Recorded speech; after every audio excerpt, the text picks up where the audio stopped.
Hello, Culture Matters podcast.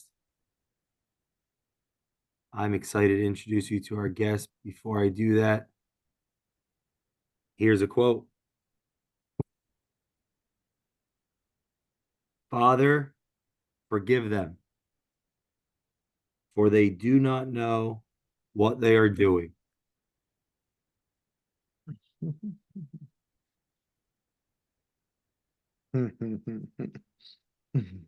Our guest today is a disciple and a steward of their family, of their culture, of other cultures, a mentor and a role model of culture,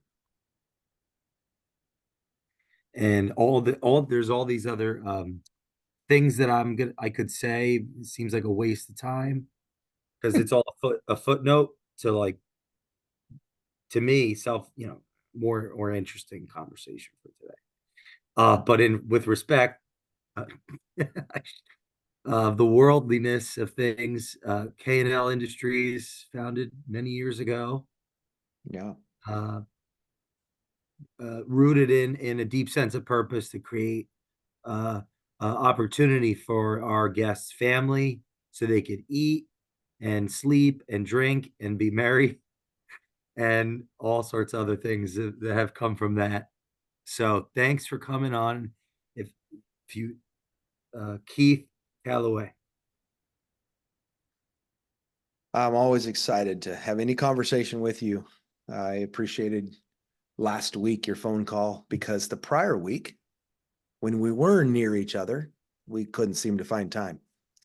So, there was other people around that apparently needed it more. So we'll put it in that terms that in the moment it was okay to miss, but not to stay missed. Yes, sir. Yeah. So thank you. So I'm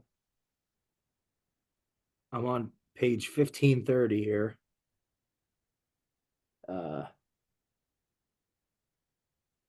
yeah, it says, but they kept on calling out, saying, "Crucify him, crucify, crucify, crucify him."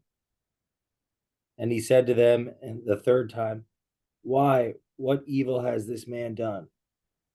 I have found in him no guilt demanding death. Therefore, I will punish him and release him." But they were insistent, with loud voices, asking that he be crucified. And their voices began to prevail.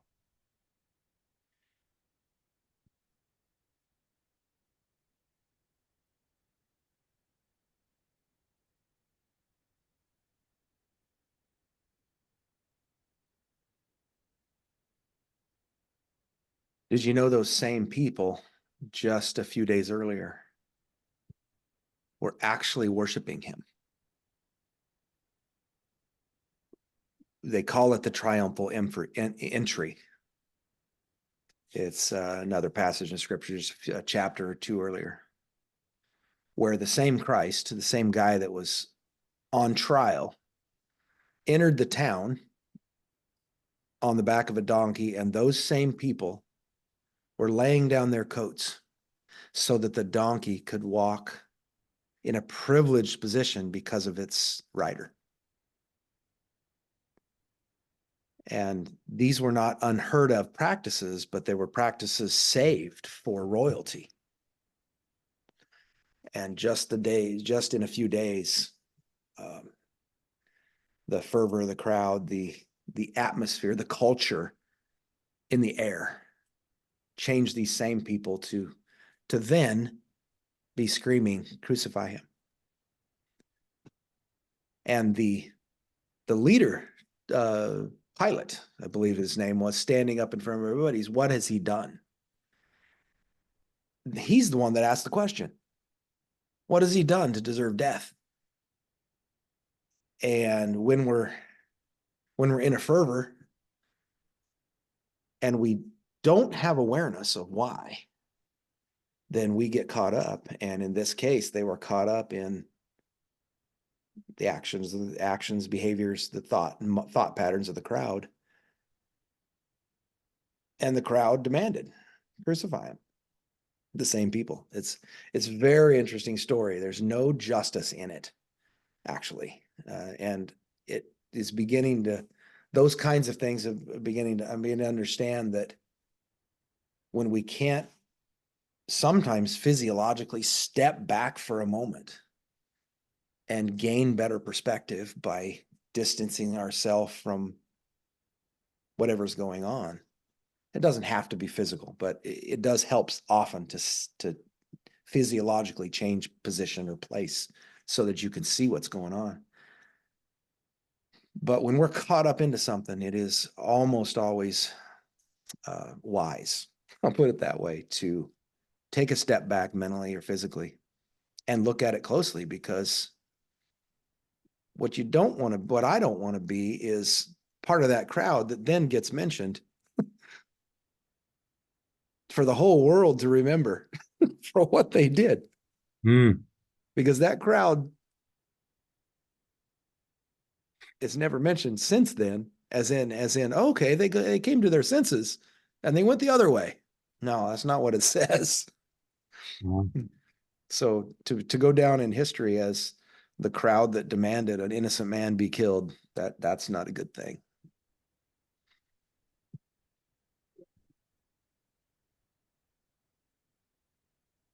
Like, how often does that happen though, where I'll use like a business, you know, that there's someone without standing has something to say that no one, that may not be taken seriously, or someone without standing has something to say, and it's either not heard or it's twisted, and then they're now, and then maybe they get kicked out of the organization, and the only evil, only there's no constructive qualities of that person that's talked about, because that would like, what would that do? It would create some type of fracture in the narrative, or like, I get so much from it, sort like, you know, I I just don't like seeing that, and I see it a lot. And what do we do about it? You know, Yeah, of course I don't. That's a that is a human question, right? A mankind kind of question. And how do we answer that in this podcast and then make it go viral where it really matters, to no, I think we mankind? do one on each one of these pages. Yeah, There's like a exactly. lot of pages here. This thing, I haven't cracked it open. There's a lot of, there's very thin too, thin pages. You Yes. could do 1,000, thousands of podcasts with these things. Oh, no doubt about it. So Uh, but I've just been thinking recently a lot about, and I think you and I have talked about it before, about alignments.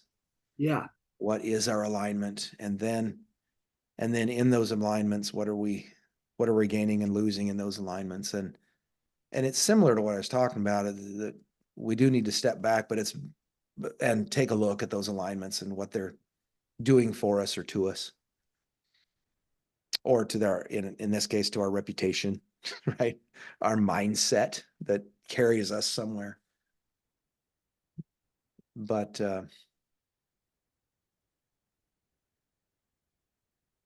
one of the things that kind of thinking, the trail that sent me down is, and you said it in the introduction, there's a purpose behind K&L, and I was thinking earlier today, and actually thanking God that the company was conceived in the purpose, two purposes. One is that I could provide for my family, which I believe is one of the mandates from God for men, for fathers, the father, for fatherly person, the patriarch.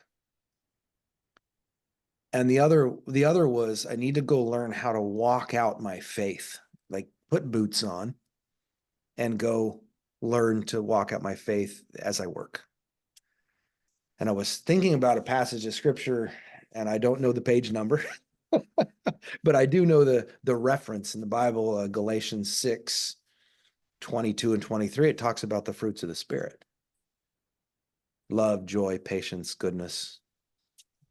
And there's a few more that I'm forgetting, but kindness.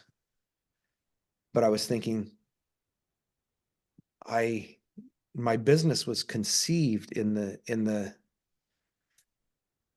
kind of the need, so to speak, to go live out those things. Because if I'm living higher than myself, then I'm going to find a way to take that spirit that's within me. In the the Christian world, we have the Holy Spirit that Jesus said is going to dwell in us, and he teaches us how to do that. Now, believe me, in the construction, in my life, I'm a passionate person. I didn't get gentle very early. like I've gotten more gentle over the last 10 years, but I wasn't gentle. I did have kindness always, and people knew that. But when I stumbled over the gentleness issue, then they often forgave it because I was kind. generally kind, right? They knew that I put them first, the employees and these kinds of people. Not kinds of people, these people that were around me, customers and employees. But because it was conceived in the idea of the fruits of the Spirit, by their fruits you will know them, there was a general sense that I had a greater purpose for this business, along with supplying for the family. That was a good one.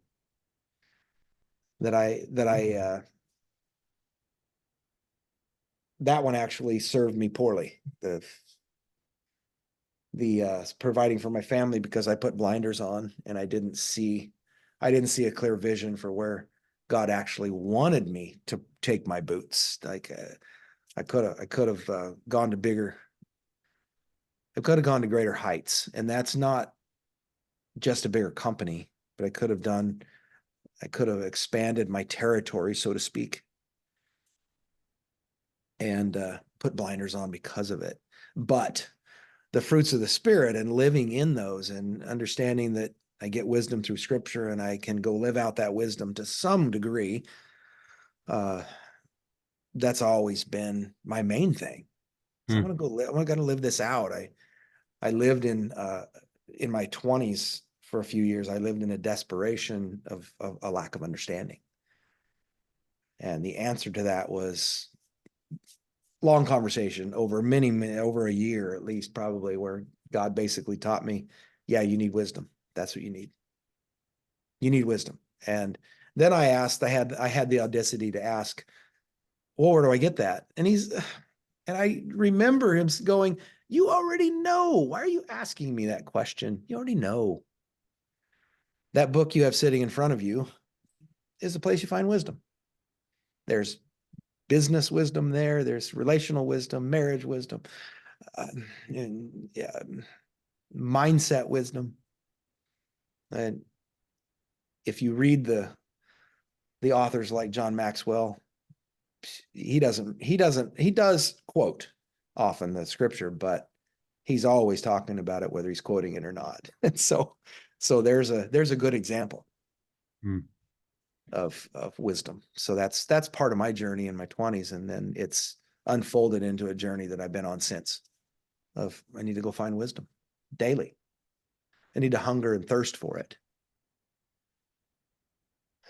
And it just so happens that one of Jesus' statements in the Sermon on the Mount says, if you hunger and thirst for righteousness, you shall be filled. Is it an immediate filling? Well, I'm a walking, living, heart-beating example of no. At times it was a full filling, like an overflowed filling, but usually I was the one capping it, or I was the one dumping out all the good water and putting in the bad. So, yeah. So we can get in our own way when it comes to being filled. My heart is not open because I'm afraid.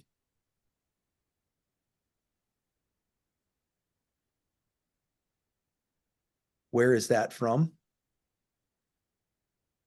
That before we hit record, I was like, oh, that I'm gonna post it on threads. I don't know if you're on threads. I'm really into threads. Not because of threads. I just that's where I'm like my diary basically is public Okay. now.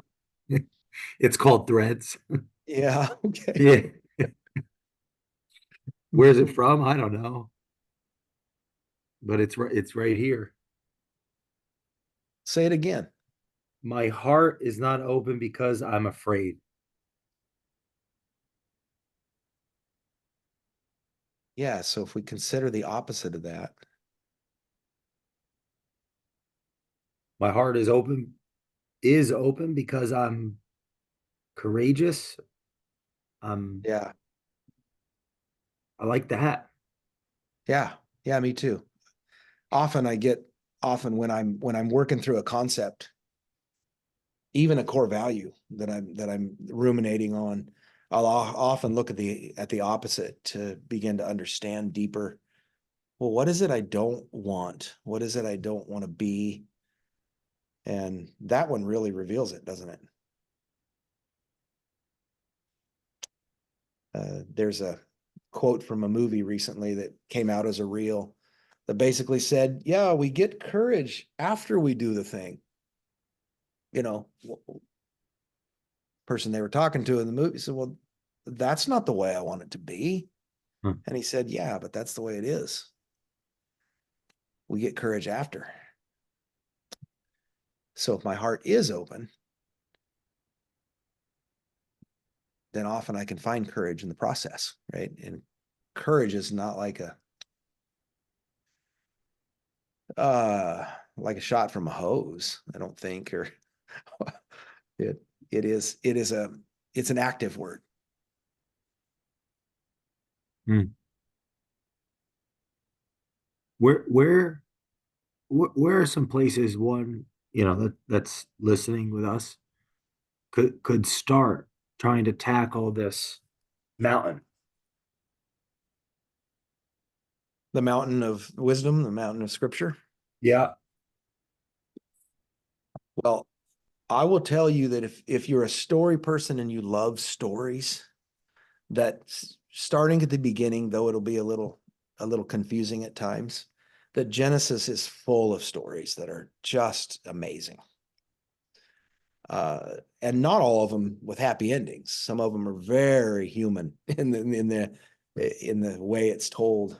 Very, I mean, human in that there's a lot of imperfection there. But if you want to know the, I may have mentioned this to you before, but when you read a fiction novel, if you read the back of the book first, you can find out about that author. And if you do some research on that author, often you can find out some things about them that actually add to the story. And I think that scripture is much like that. So if we find out about the author of that book through contemplation, through getting stories from other people, through maybe it's walking into a church and finding out, well, why is there liturgy? Why is this place like it is? And why are the people like they are? Then often we can find out about the author. The best way to do that in that book, though, is the first four books of the Bible, of the New Testament, which are Matthew, Mark, Luke, and John. And if I'm sending someone these days, it used to be John, but John actually is a super deep book. And not that deep is bad, because if someone's searching, they probably want to go deep. But from a storytelling standpoint, if we want to know about the author, then Mark is really the book of Mark is a really good book to find out within a 16 chapter book more about the author of the big book, the whole book. And it describes the guy that would die for those people yelling, and that asks his God for forgiveness of them. Forgive them. He was on the cross. He was on the cross, and for the same people that were standing around him, he asked God to forgive them, for they know not what they're doing. That's pretty astounding.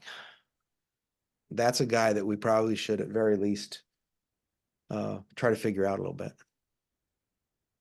What's the value in thinking that way? Well, in a world where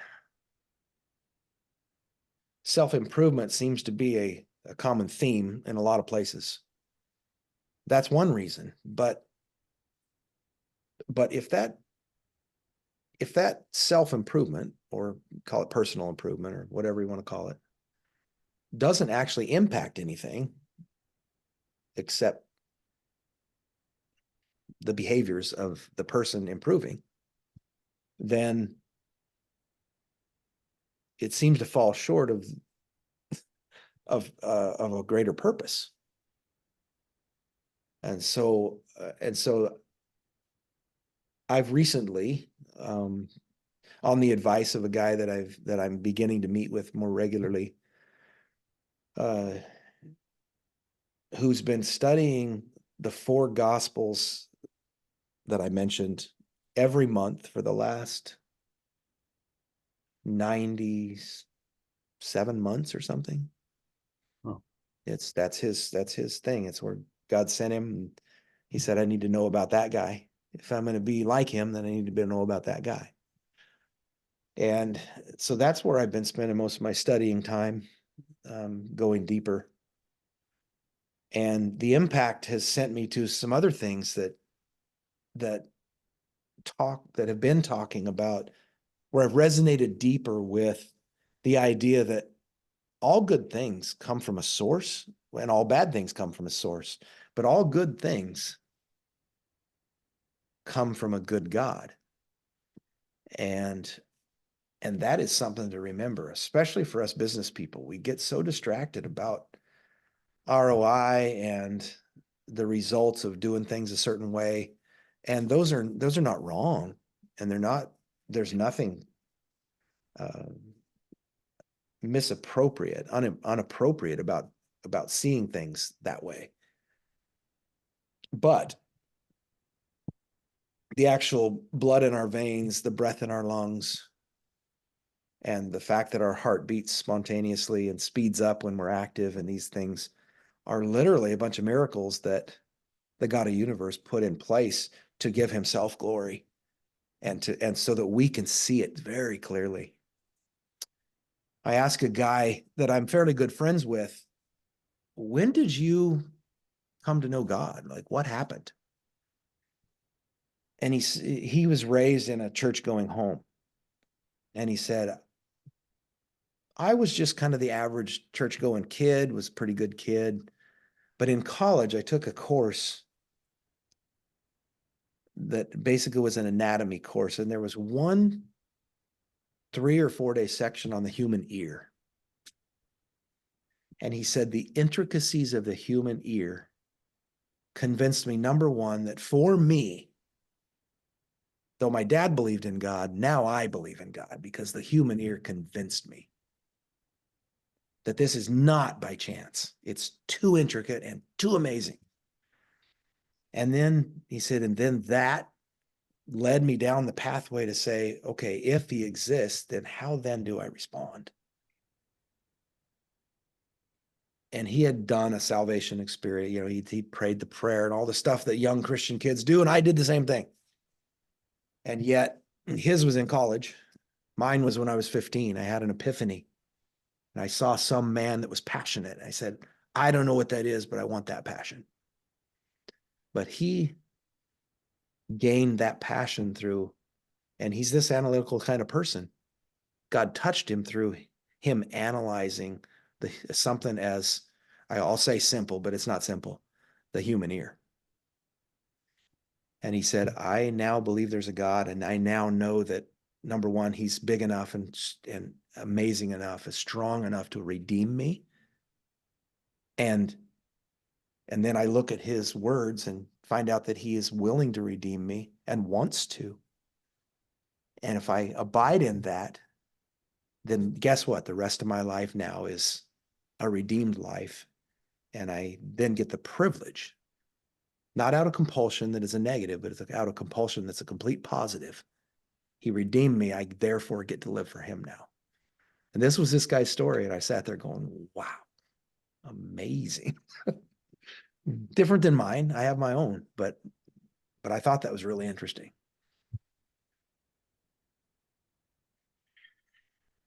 You mentioned self-improvement. Mhm. Um, uh, there is no self without the other. Therefore, there is no self without the neighbor. And thus, I am called to love my neighbor and challenge my friends. I'm thinking friends is like the crowd, right? So whoever was there in the crowd may have been afraid to speak up. Mhm. So, like the reason I said this is the self improvement thing. There's not much improving going on in the absence of that. What I just am trying to articulate. Because at what cost? It's like if I'm separated from myself, from the self, from meaning. Uh, it's just that tribal crowd excitement. So that's what when you said self improvement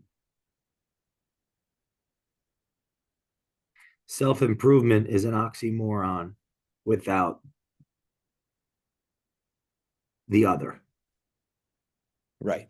What's the point? I call it the way I say it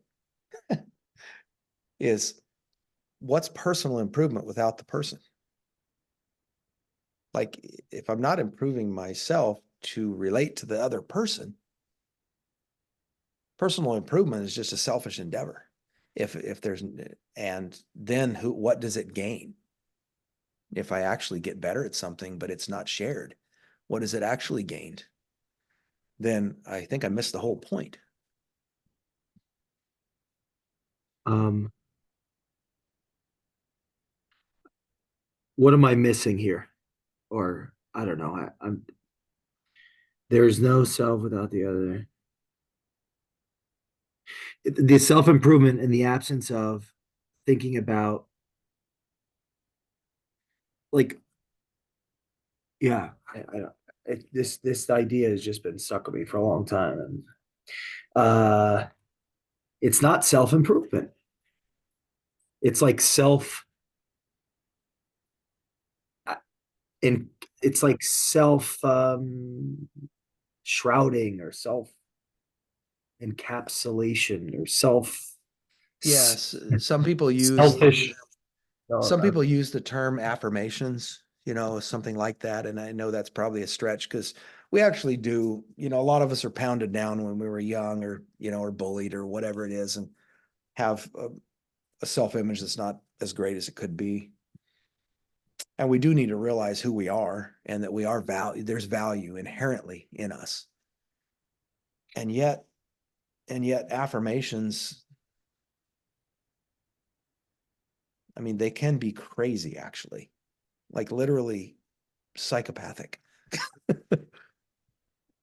Because we can say things about ourselves that are Or how about this? Without being open to the criticisms on those affirmations, then we're just a bunch of pagans. yes. Well, And you know again, what? we Fine. we can go to the opposites. We can go to the opposites of the affirmations. Okay, I want to be loving and kind, but what's the opposite of that? And the opposite of loving and kind, we all know what that is because not only we experience, we've done it, right? So we may not know experientially loving and kind, at least not to the level we want to know, because we want to know more of a perfect version of it and produce a more perfect version of it. But we all know the opposite of loving and kind. Well, I want to help understanding loving. Is it forgiveness? Like, I, is love forgiveness? Is love is love a combination? Can love even be, can love even be without belief, like faith? I don't know. Yeah. Well, it can be a form. It can be a form for sure. Here's where I wish that I spoke Spanish or Greek, because in each of those languages, love is actually 5 different words, I believe. Now, Greek, someone have to straighten me out on the Greek, but I just found out recently that Spanish, there's 5 different words for love. Wow. And English falls so far short because we love coffee, we love our wives. You know, I love the paint on your wall. I love your ceiling fan, Yeah. like these are all the same word. Well, I'm sorry, they can't be they can't be the same word. We don't live them the same, but in Spanish, there's explanations. There's a way of saying it that puts it in different tenses and different that broadens the understanding of love. And in Greek, I believe it's 4 of the 5 are active and action. They have to do with friendship kind of love, and a friend acts this way. They are uh, they are the another kind of love that is a brotherhood, an honoring kind of love that has nothing to do with the active action of the other. It has to do with their inherent value. I honor them because they're created or they bear a certain name, or in the case of my father, I honor my father, whether he's on, I'll put it this way. I honored my in-laws. They lived next door to me for a number of years, and they were like, I loved them. I really did, but they were a little bit ornery at times. They were something else. And even my wife is like, oh yeah, that was not easy. But I honored them. I gave them a place to live. They didn't earn it. They didn't, in some ways, deserve it. But I loved them through honoring them and giving them that space. Right? Not patting myself on the back, but love is an active term. And we stumble on it. So honestly, the English language is, when Oh. I talk about love in the English language now, I say, well, what are we talking about here? You know, that's my question now. So what do you mean by that? That's my question to you. If we're going to talk about love, then what do you mean by that? So in different contexts, there, uh, every behavior has a consequence, and Mhm. in and we might not be able to survive some of the consequences, like literally and also spiritually. I think of like when you're talking about honoring your parents and um, um, your wife's parents. I'm thinking like imagine the culture where we stop that. What are the consequences? It's like how long can we not act that one out and survive or thrive? I'm thinking consequences, like certain thing. I'll give you a personal one. I almost had someone like I won't. I don't actually don't want to share it because it'll contradict my point in this. I almost went a route in dishonoring my those that with my parent. I almost dishonored my parents, Mhm. like all in. I mean, not intentionally, just wrapped up in resentments Mhm. and to the point where there's going to be literature published and not with explicitly dishonoring, but I came to a conclusion that implicitly it was dishonoring. Like there was inherent dishonor. Mhm. And it's like, gosh, I'm glad I didn't go that route because I'm never going to escape this. Uh, whatever this anchor. Uh, and it's like, then I read a little bit of the Old Testament, got stuck in there. And oh, but there was a lot of value, man, just like common sense. Well, oh, duh, that's a bad idea. Because you meet these people that are like, I've met enough people to be interested in this wisdom. There's certain people I don't want to do business with, but I do feel compelled to care about them. For the quote earlier. But Yeah. that's what my mind goes when you mention like the love. Okay, there are contexts and then there are behaviors, and all behaviors have consequences. Mhm. I don't know. I don't want to suffer the consequences of poor behaviors. That hasn't worked out well. Right. And that's the opposite thing. We know, don't we? Poor behaviors, they hurt. They cause pain. We learn from the pain. If we have any measure of wisdom, then we stop doing that thing that causes pain. I don't know. There's nowhere really that I'm going in that thought because it could go branch out into other things. Yeah. Um, at some degree, I need a little resentment because that's fueling me to in this world. Like I have ambitions, and it's coming from resentment, I think. Yes. However, if I make it too explicit, like I'm looking at like let my resentments be implicit in my endeavors, Mm. my worldly endeavors, but I've got to watch what I say because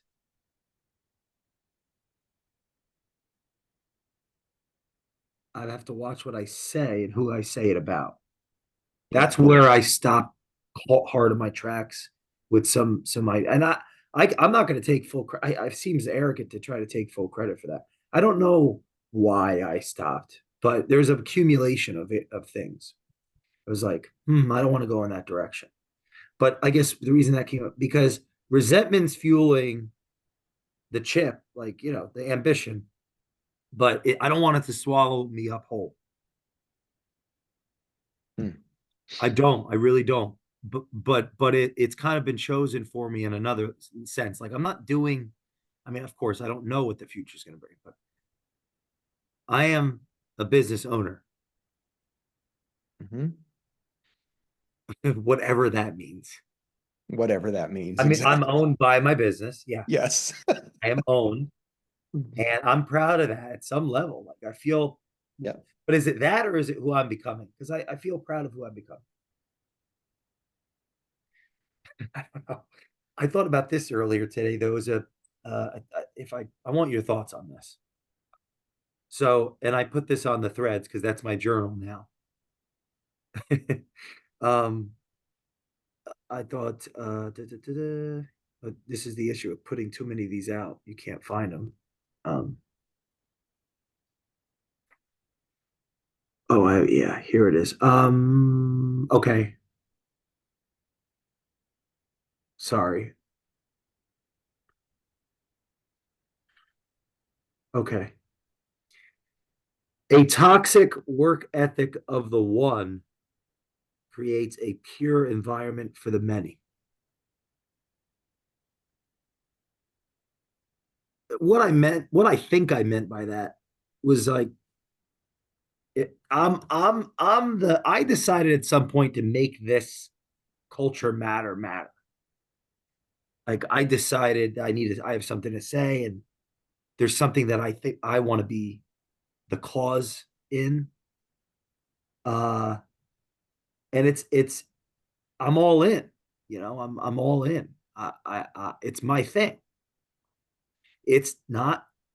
It's and it could be argued as it could be rationally argued as unhealthy or all sorts of deconstructed uh, psychologisms of what it is that I'm up to. Now, with that though, there's so much based on the feedback loops. not just people being employed and, customers feeling proud to be customers, and um there's all this, so that a toxic work ethic of the one creates a pure environment for the many. You know, if the like you said, if I turned it around and I said, a pure environment for the one, I'm not in. I'm not. Well, who has to compensate for that? Because I like to look at it like I have a son. I'm like a son. I have so much energy behind this cause, this arbitrary, meaningless cause. It has meaning because I'm not doing certain things I'd like to do, like jerk around like a normal kid. I'm not doing those things. So it has all this energy focused to it.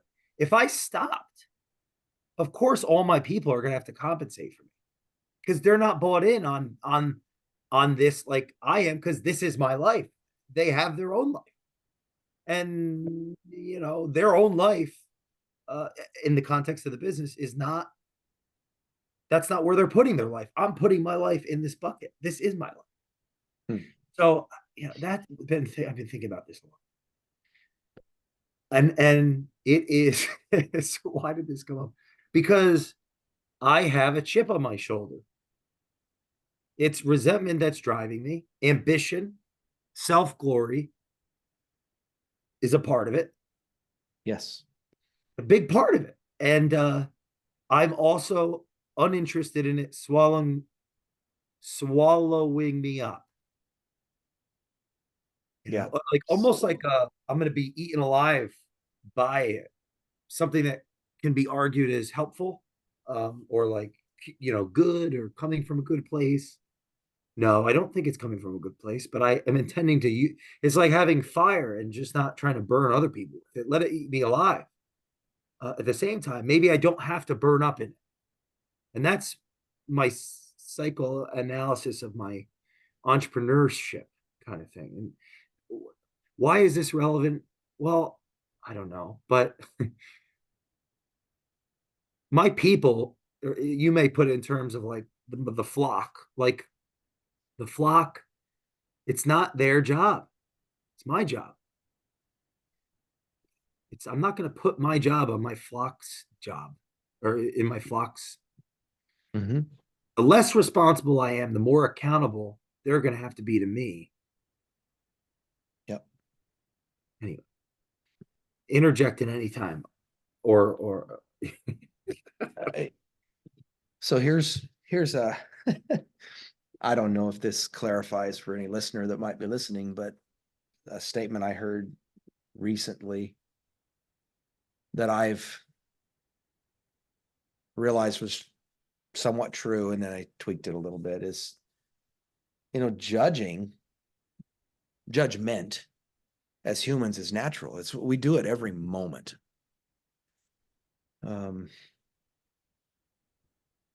But what I tweaked in that is that but being judgy, like, which I suppose isn't, it's not natural. It's not good to be judgy, which means that means you're expressing it in some way to somebody.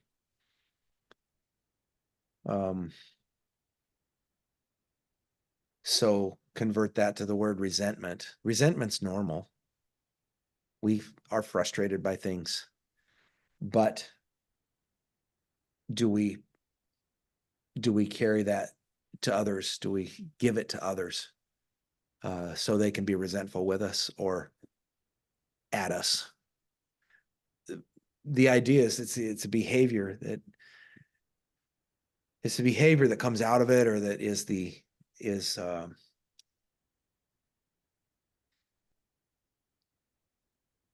it's the behavior we're doing that reveals it. That is actually more the problem that we feel it than we feel it.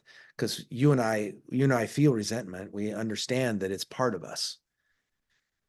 Those that deny it, I wonder if their heart is even beating. I don't understand. It's part of me. I don't get my way all the time, and I don't like that, right? But judgment is similar. Like, we're always judging things. We're always judging people. We all the way from the spam call that comes in on our phone to people that are driving differently than we like on the road, all the way to our spouses that just did something that we're irritated about. But if we're judgy, if we say to that spouse, you just did something that irritated me, I know our two spouses, they'd look at us like, all right, so what's your point? Right? As if to say, just because you're irritated doesn't mean it was wrong and I need to change anything. Right? And then but the judgment or the resentment that's in us is ours to deal with. And we can do with what we want. If we want it out of our life bad enough, then we're gonna work on that. We're gonna improve ourselves in that area. But where it really becomes improvement is if good way to say it might be not to fester in it, but more importantly, don't reveal it to the other. At very least, wait. Like if you are literally struggling with something with your spouse, then it is wise at some point to say that. But it's not wise to say it the first time you feel it. That's not wise, because it's probably the feeling, though valid because it's a feeling, it does exist, is certainly not the whole picture. And you're going to get pushback. I know your wife. You're going to get pushback, and you deserve it. To be honest, if you are irritated and you say it, kind of your issue. But without judgment, resentment in us that builds, we won't even notice patterns. You know, we're not walking dead here. We notice. We notice things we don't like. We notice things we do like. So the opposite of having judgment within us and being judgy, like putting that out there on someone else, the opposite of that might be that we are aware, and then just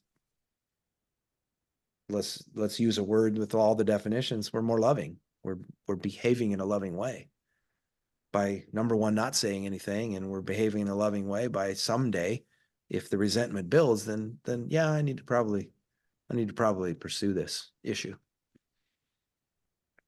So not sure where I was headed with that either, but I've appreciated that comment that judging is natural.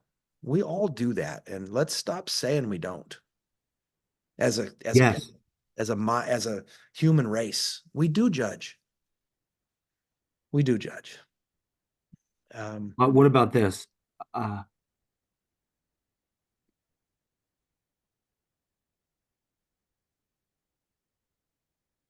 But my capacity for love will be revealed in the relation. So, hey, X, I think this. Now, and now, wait, hold on. Here's another, get this one. Like that, I like compassion without interaction, or tolerance without engagement is ideology. That's something I see a lot. It was in a recent. I've been like, the word grace gets thrown around in all different environments. Mm-hmm. It's like, if I don't give you the opportunity to stand up for what I think of you, there's no grace involved. That's ideology. Because I'm assuming that I was right about my thought of you, or my thought of what you did, or thought of what you said to me that I may or may not have liked. like grace is I hear it a lot in every different environment that I'm in. Hmm. That's something like I and maybe it can be a little confusing, but it's like I'll try to say it as clearly. I'm not saying that you're confused. I'm saying I'm confused by it because it seems like there's you have to think ahead a little bit. If I have for anyone listening, is you have an issue, you have a feeling, you have a thought of what Keith and I are talking about, and you want to put in the comment section on the website here, and then you think, you know what? I've listened to this show for 4 years. There's something they want to use their judgment to share an opinion, right? Mhm. Hey, I think you guys missed this piece I want to add or whatever. Something that we could take personally because we're persons. Yeah, we judge. And so we judge ourselves, we judge others, we're all judging, right? And the judging's like what you're saying, it's happening no matter what. So the listener wants to say something, but then because maybe they've been listening to this for so long, they want to give us the benefit of the doubt, whatever that means. Mhm. And then, but if they don't say what they think, they haven't given us. I don't think they can give grace. I think they can reveal their capacity for grace relative to them saying what they think, us treating them well or terribly. So like unkindly and then them turning the other cheek. Like how I'm interpreting that.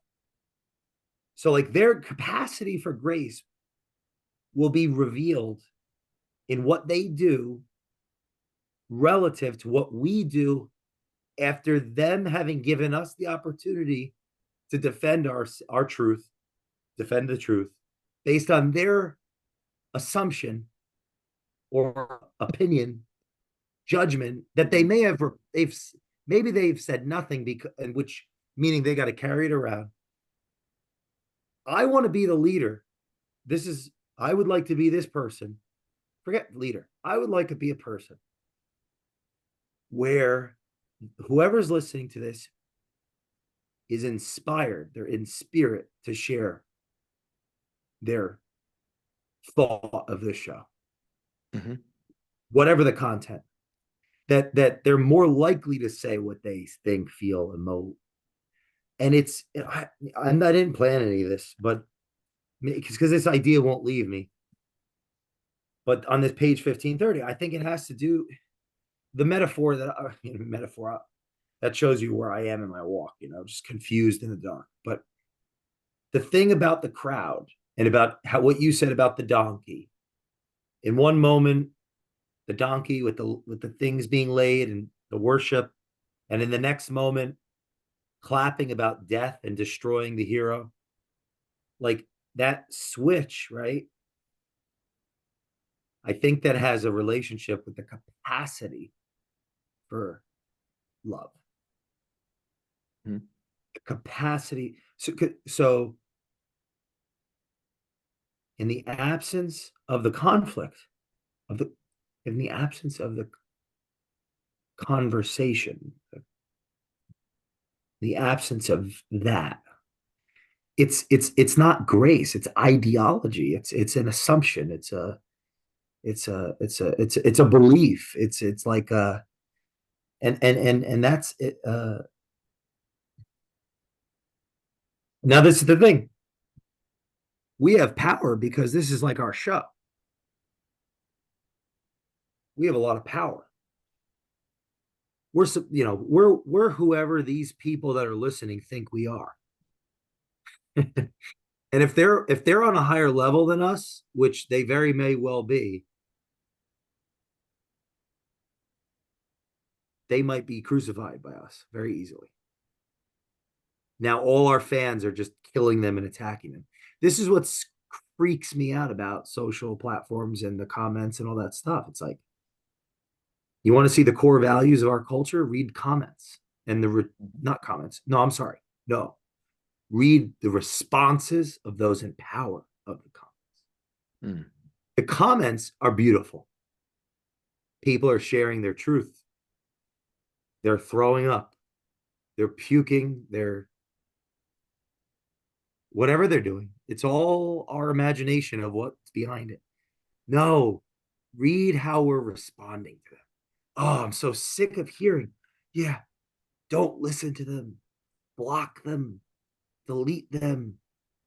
Like that makes me hurt deeply.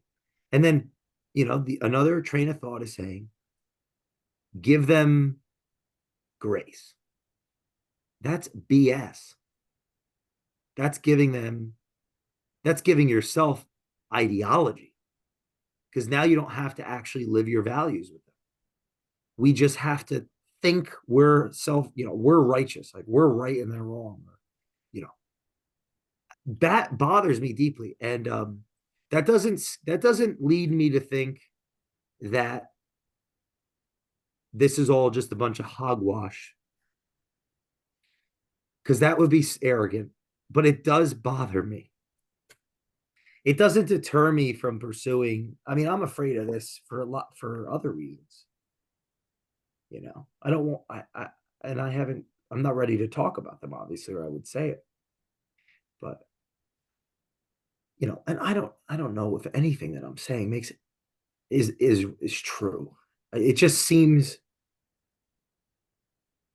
in the spirit of what you said earlier about inverting or looking at it backwards.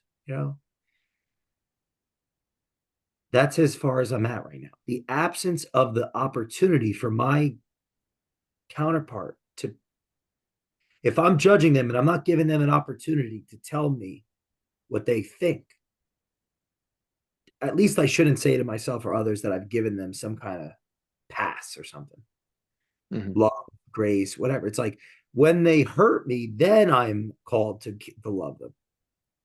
And that's a test. I'd like to win that test. I'd like to be successful at that test. It seems like, by the way, an unrealistic, stupid test.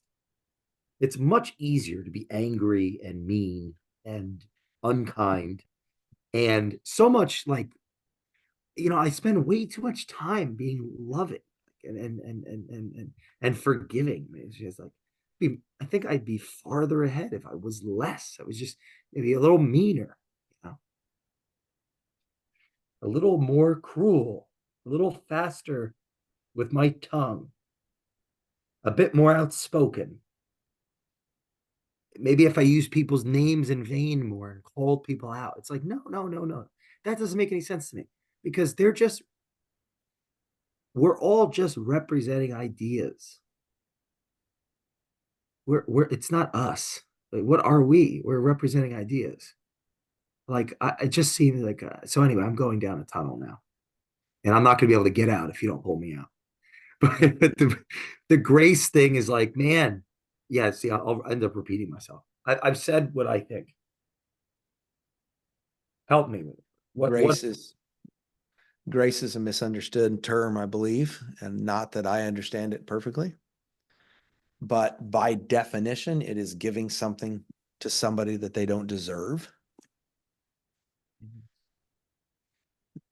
That may be forgiveness. That may be attention. That may be. So take it to the context of Jesus and what he did and how he walked it out. Example after example in Mark 8 and in Mark in particular, the book of Mark. Wait, I want to help me with this point. Let me just make sure we're on the same page. Mm-hmm. What I'm saying, it would be like if he never walked up there and let them hurt him.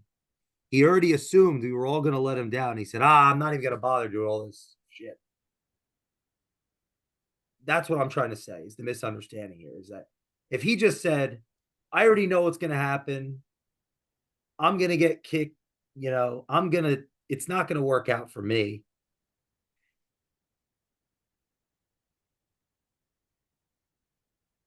No, he did it anyway. And then that's what I'm trying to say. Like, we got to give people the opportunity to kick us and beat us, and then we'll be able to forgive them.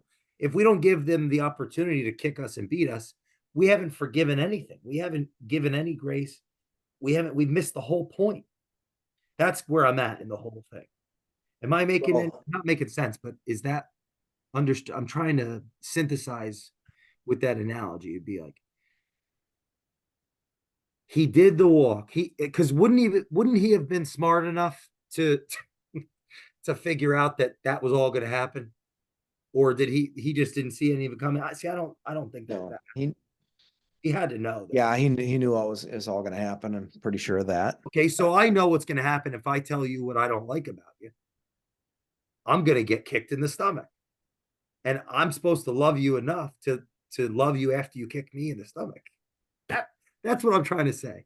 That's how I'm looking at it. I'm not saying this is I mean, that would be big arrogant. I don't know. Well, that I I'm guess just that depends on your motivation. If you if you tell me what you don't like about me, then you might be doing that, so I will leave your life. well, then when But you involve other people, anyway. but here's a great example from Jesus himself is that he went from city to city and in several cases there was more people to heal, there was more people needy of certain things, and there's more people desirous of having his time and attention. But he said to the group that was with him often, and then other times he just left into the darkness. But he said to them often, let's go to the next city. Well, is that grace? He didn't give additionally to that crowd that uh, more things they didn't deserve. He left instead. I think something that is missed about what would Jesus do is that somehow we think he was a fool and he gave and gave and gave and then eventually gave his life. But he always gave with intention. And he judged circumstances and he judged, though he had an insight that we'll never have, he also judged the result, the purpose behind it and the potential result. And the 5,000 plus people that he fed the meal to on the hillside in the country, he fed them. And the next day they came back for more. And he said,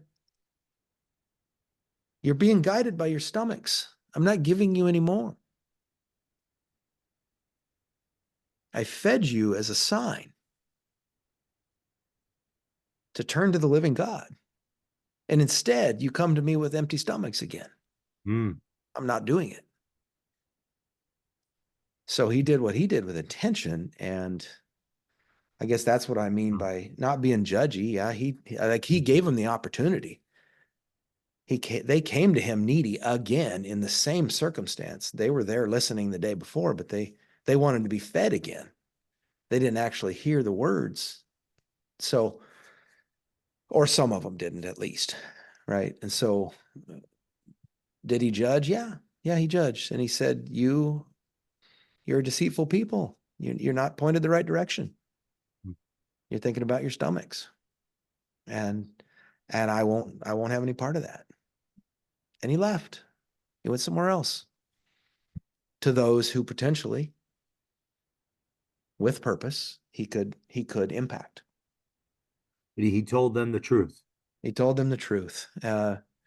Other times he just left. He didn't say anything. He said, no, there's a whole group of needy people there, but come on, Peter, John, let's go to the next town. Because he didn't often explain. He said, those people need, these people think they need. We've already done what we can do here. But when you talk about his 3 years of what they call his 3 years of ministry, and then he died at the hands of people that worshipped him 1 minute and killed him the next. Yeah, he wasn't a fool to think that that wasn't what's going to happen, but he also knew the purpose behind it. That all of these very same people and all of their ancestors they need a pathway to redemption because they are lost sheep. They're lost. And they're just acting like the lost. So I don't expect them not to act lost. So that is actually grace, isn't it? Is I don't expect Huh. I don't expect the lost to act unlost. That if I'm doing that, then I'm actually very aware. Is there some degree of how someone responds? That's beyond me. What I'm responsible for, my ability to respond is that's what I'm responsible for. And it's on a spectrum, my ability to respond.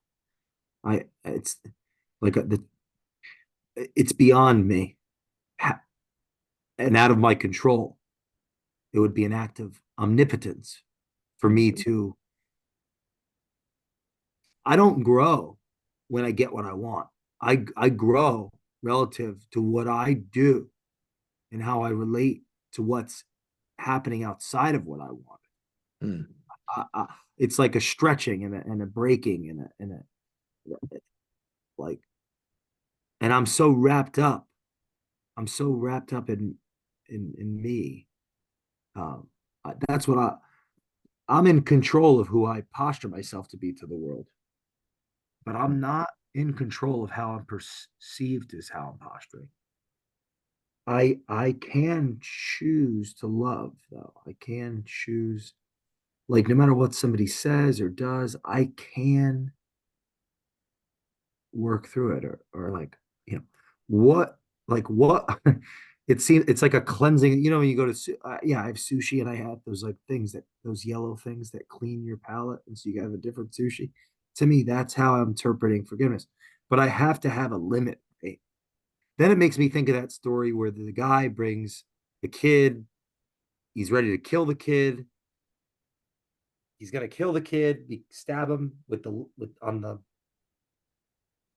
Yeah. Abraham and Isaac. okay, so he was willing to do it, but he didn't have to do it. So, you got to be willing to do it. To me, it's like, you got to be, I have to be willing to forgive the person that murdered my child. Right. And it That's wasn't irrational. in the case of Abraham, it wasn't a fake willingness. He was resonating on the promise that God gave him in the previously, 50 plus years earlier, who said, "You will have a great nation out of your seed." Right? You will have a great nation. He had a son, and he was ready to sacrifice that son because he was asked to, he was told to. And what the scripture says is that he just assumed God would have a different way. God made a promise. He's not going back on his promise, but he also told me this. They seem to conflict with each other, but that doesn't go away just because they conflict. Hmm. And so it was his faith that allowed him to raise the knife. And I can't imagine the torture that would come with that. And almost I would guess a screaming inside of one's person to say, "I thought this was my pathway, but it's not. I have to sacrifice it. I have to do what I'm told because I know the promise is solid." It's an amazing amount of faith. And then of course, not because he raised the knife, but because he knew there was faith, God provided then the sacrifice instead of the son. But not until the knife was raised. So, I'm not sure where that short story fits in our conversation as far as grace and all that, but if you consider the faith, kind of the term blind faith.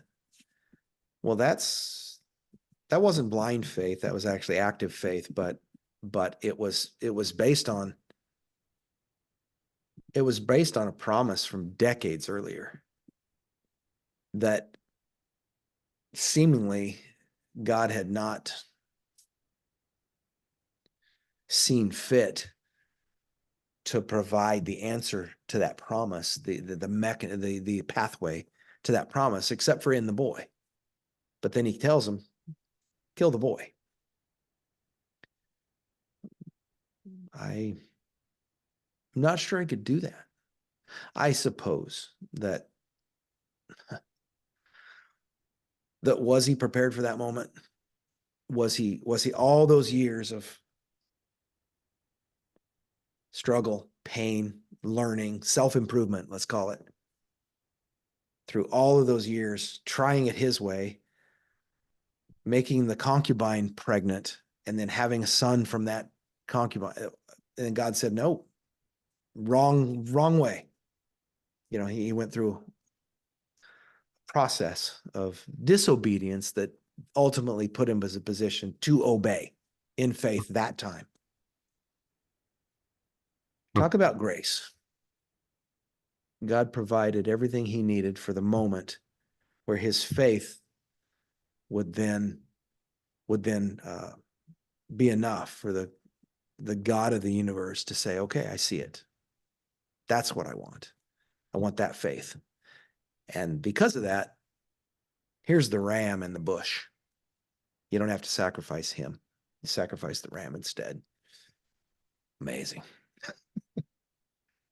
I think it's really relevant for this reason. We have a business podcast. The business is people. Yeah. It's for people. We're all consumers. It's done by people. It's people. Yeah. I want to be this powerful business person, or else I wouldn't be doing any of this stuff. That's the I wanting, though. There's Yeah. also what's compelled to me, like all this, like how I'm doing it. I don't think I'm in control. But where I'm going with this is the paradoxes are like endless. I I get to the top of the mountain because I want it, and then I have to be willing to give it up, Mm-hmm. like for my values. I have to be willing to give up everything for my values, like for what I think is right, from integrity, for like Yeah. you my business, I'm gonna throw it away because my family comes first. Like, or so Yeah. Or there's a potentially a big contract looming. Well, if I do that, I'm sacrificing these others that have gotten me to where I've come from. You know, well, okay, well, that's part of it, isn't it? Having the faith to, well, I'm gonna put the ink on that paper over there, and I'm gonna see how it goes. I may have to sacrifice everything to get there. like I'm afraid. I think it seems irrational to think that I could get to where I'm trying to get and think that I could do it. Like I'm gonna be as pure as I am today. When the decision, the things that I get to do, Mhm. like sin has consequences relative to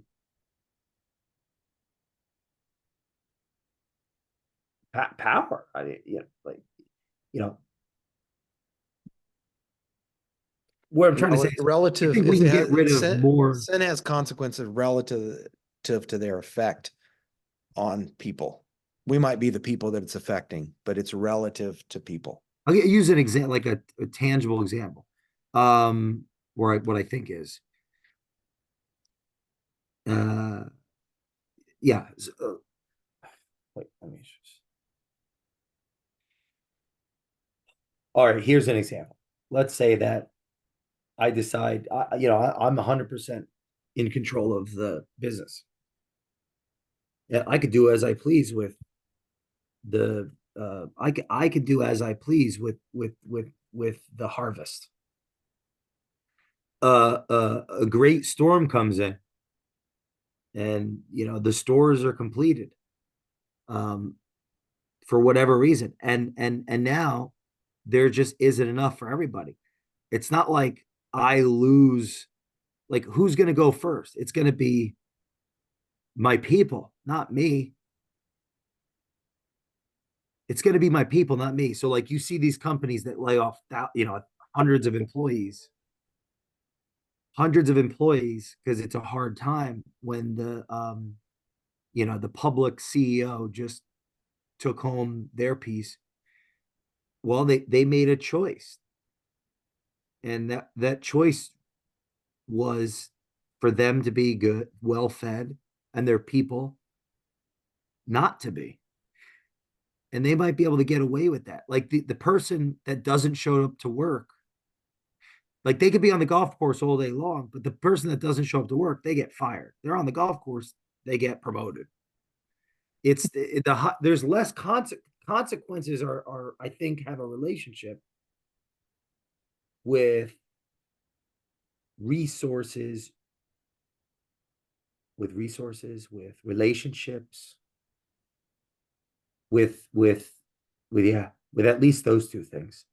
So where I'm going with that is like the faith. Like, am I living my values?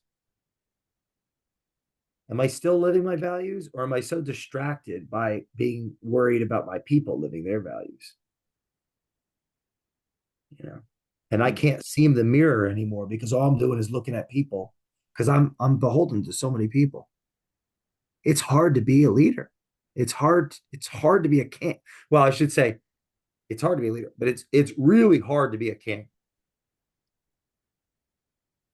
I've forgotten what it's like to make the cold call because I have so many people to do it. And part of me is afraid to do it because if I do it, I might embarrass him. Yeah, exactly. Because it's been a while. Yeah. And it's not like I'm trying to be an embarrassing leader. I just had other things that I was responsible for. Yeah. And damned if you do, damned if you don't. So like in everybody's defense, I love these puzzles, right? In the worldly sense. I don't have an answer, but it's easier to say, oh, what do we do? Or ask the question. These puzzles pop up. Now I'm saying on a personal level, I'm afraid of who I could become if I don't really believe something in this world with all the power that's coming to me. Hmm. I personally think that I don't believe. I think it would be sick, or is that me just being too insecure, like not accepting some some overindulgent view of my abilities? I'm not that, don't. So not that this is going anywhere, right? Specifically, we're not landing the plane today, but No, I'm figuring, that's for hey, sure. if we do page 1531 next time, maybe we'll get somewhere. We're still on page 1530. So, I mean, if you want to Yeah. close it out here with your with anything that comes to mind based on those ramblings, the consequences are less or are lesser or greater relative to resources, relationships. My first wife has less significance the more attorneys I have, and the storehouses are full. I'm one DocuSign away from freedom, and I got married 2 weeks ago. Like, that's how I think. Does she know that? I tell her every day. No, but no, that's terrible. She knows it better than me.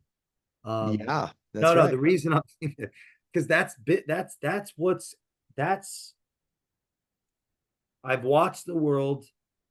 I don't think I'm any better. If anything, maybe worse. Other people, I watch other people, and that's the choices that are made. You know, I'm scared. Hmm.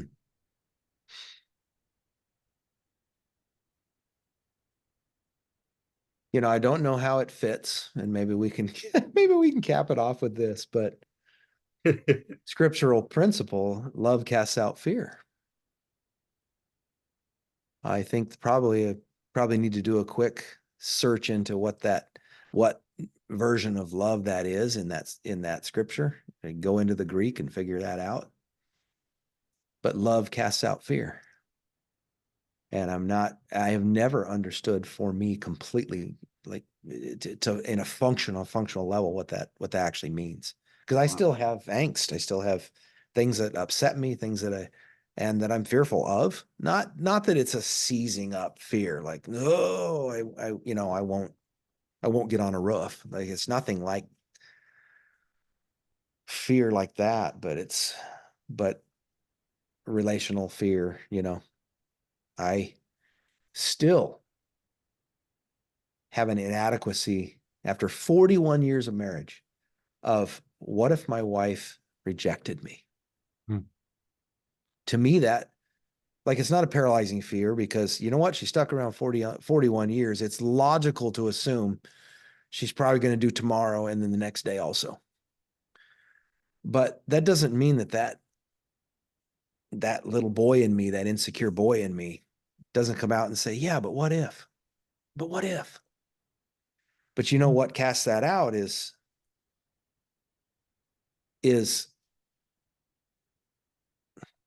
abiding, I suppose, in the mutual love. Hmm.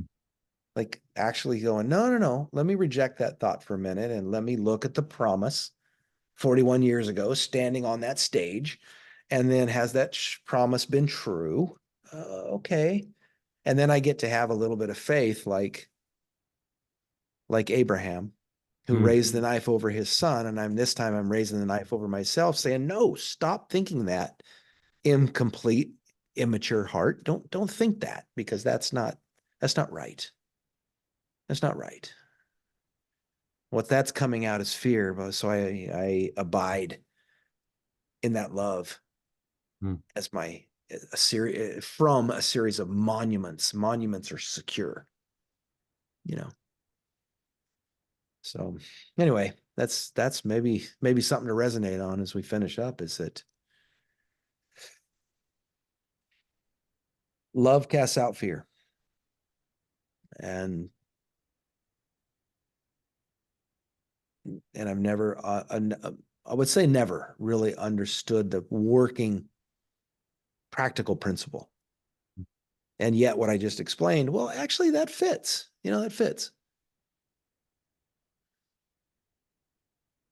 Well, love in this case, in the case of Abraham, was a promise, and it was a kept promise that over the years God had kept reminding him, yes, the promise is real. It's coming. It's coming. He was 100 and his wife was 90 when Isaac was born. Hmm. Like, whoa, you know. But they had to get to 99 and 89 before she even got pregnant. He had to keep believing. Wow. And then when he's 115-ish, he raises the knife over his son, that promised son. Wow, it's crazy. But somehow he'd been prepared by the love of God, that promise, the love that came with that promise, the security that came with that promise, the honor, the grace and mercy that came with that promise years ago, and that it had been reiterated and confirmed through all those years. And then he believed enough that no matter if he was fearful in the moment, or maybe fear wasn't what he actually felt, I don't know. Maybe just like complete confusion, which is also, indicative of fear, right? That's why we're afraid sometimes, because we have no idea what's happening. Hmm. Yeah, but that confirmation that God is with me. God told me this is what's going to happen, and he did it anyway. Pretty amazing. Hmm. Yeah. I thanks for your time today. I would be willing to pray us out. Yeah, absolutely. I love that. Father, I was at a lunch meeting today and I was able to tell the K&L story. And you, as I reiterated to the people sitting there, not knowing if they believe God or not, but you know me, I'm going to reiterate to them that all through that story, you've got your handwriting and your fingerprints all over it. And you have that in each of our lives. You care about us, or you would not have created us. We are valuable to you, or you would not have created us. And for that reason, we have the opportunity to turn to you. Those who have listened to this conversation, as wonky and weird and all over the places maybe it was, what comes out of that is that Jesus is the Redeemer, and that may we resonate more now than we did an hour ago about that fact. And may we be, because of that fact, redeemed and start that love pattern that casts out fear in our lives. Thank you for Jay and him being the conduit, this podcast being the conduit for that. And we look forward to any influence, any way this can help anybody. If we never know, that's okay. But if we did know, that would be wonderful, of how this helped others. We look forward to, of course, the eternal results in people's lives. In Jesus' name, amen.